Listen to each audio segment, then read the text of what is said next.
Joining us now, as he does every week when we're lucky, Larry Kudlow, host of the Kudlow Report on CNBC, and of course the Larry Kudlow Show right here on WMAL Saturdays at 7 p.m. Hey, Larry, all eyes are on Ted Cruz right now in the Senate, as he has vowed to use every legislative tool at his disposal to defund Obamacare. Is this a fight worth having? Is this the last stand against this new government entitlement, or is this just a lot of politics?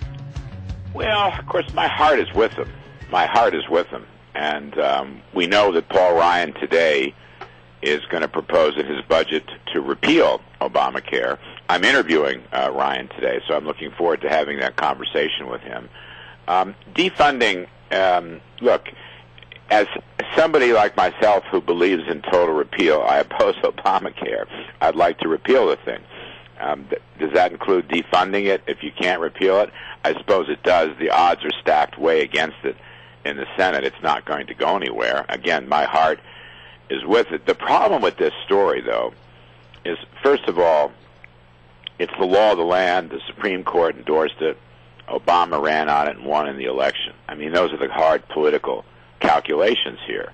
And secondly, if, as Paul Ryan has said, he would like to do business with the White House, he would like to find some way to govern in a divided Congress, you have to ask yourself, besides appealing to the base, what good does it do? Besides appealing to the base, what good does it do? Because obviously Obama is going to oppose it, and so will the Senate oppose it. So you sort of have to say it's almost political symbolism as much as anything else. You know, you're in New York City, and your crazy mayor there is trying to ban big gulps. And there was one judge who stood up and said, you know what? No. You're not going to do that. Is that going to stand up? I hope so. I don't know enough about the law or the courts here in New York, but we covered this story last night. And, you know, the guy was very clear, right? He said this is nothing but arbitrary and capricious consequences. That's what he said. And he was permanently enjoining them. And the interesting thing was that the judge said he can't limit or ban a legal item under the guise of controlling chronic disease because there is no immediate danger due to that disease. That's very strong language, and I think you'll get into a scientific debate, probably with doctors on both sides, but I also want to add to this, there's a freedom debate here, is there not? People should be free to live their lives as they choose. If they should be free to, you know, have Slurpees. If they want to eat fattier foods, they should be free to do so. They have to take personal responsibility, individual responsibility, and the state should not overreach. The government should not overreach.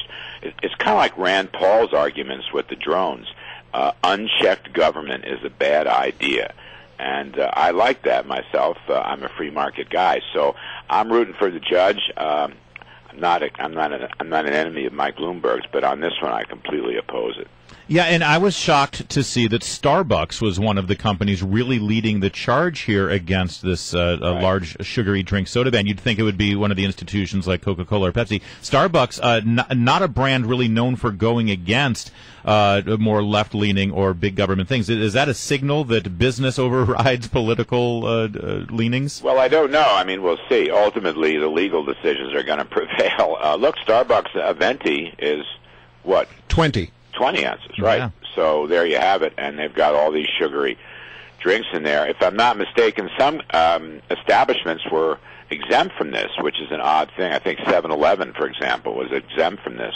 So it's a very uneven law. It sort of sounds like the squeakiest wheels got exemptions, and everybody else has to deal with it. So in that sense, too, the enforcement of this would just be, you know, insane to some extent. But again, I come back to this freedom issue and free market issue.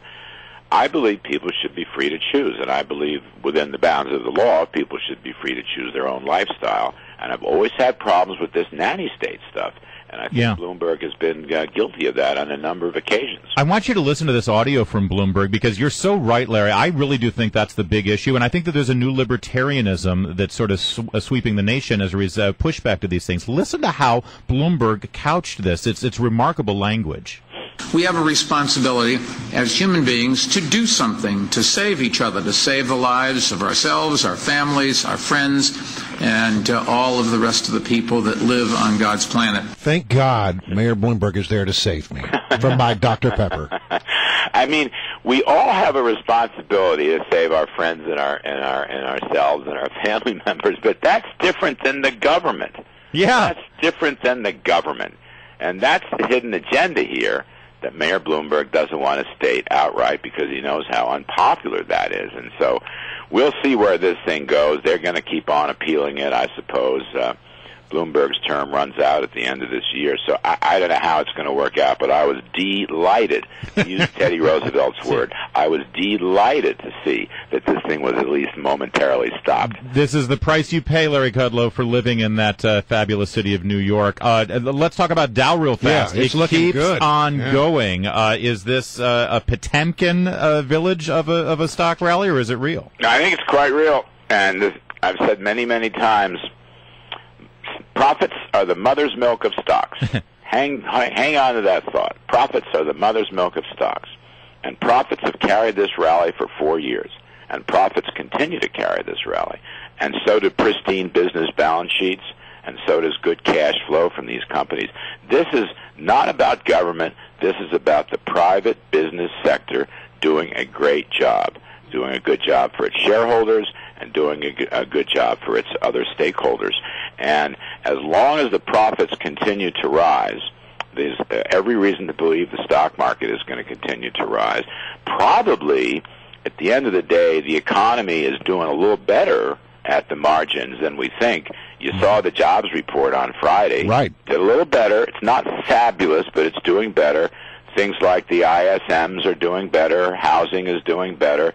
We're not booming at 4 or 5%, which is, I think, what we should be if we had rid of government obstacles. But the economy is functioning, the private sector is functioning, and the stock market is reflecting that. And all is right with the I'm still playing world. this from the bullish side. All right, Larry Kudlow, thanks so much for joining us today. Are you going to be here for CPAC, by the way? I forgot to ask you. I was asked to speak at a Thursday night event, but my schedule, I just can't do it. I'm down there today to interview Paul Ryan, Yeah. and I'm staying overnight tomorrow morning to run a business roundtable meeting. So I don't know. I don't think I'm going to be there. For All Thursday. right. So too bad for us. We would have loved to have seen you. Thank you. Thanks for joining us as always. Bye-bye.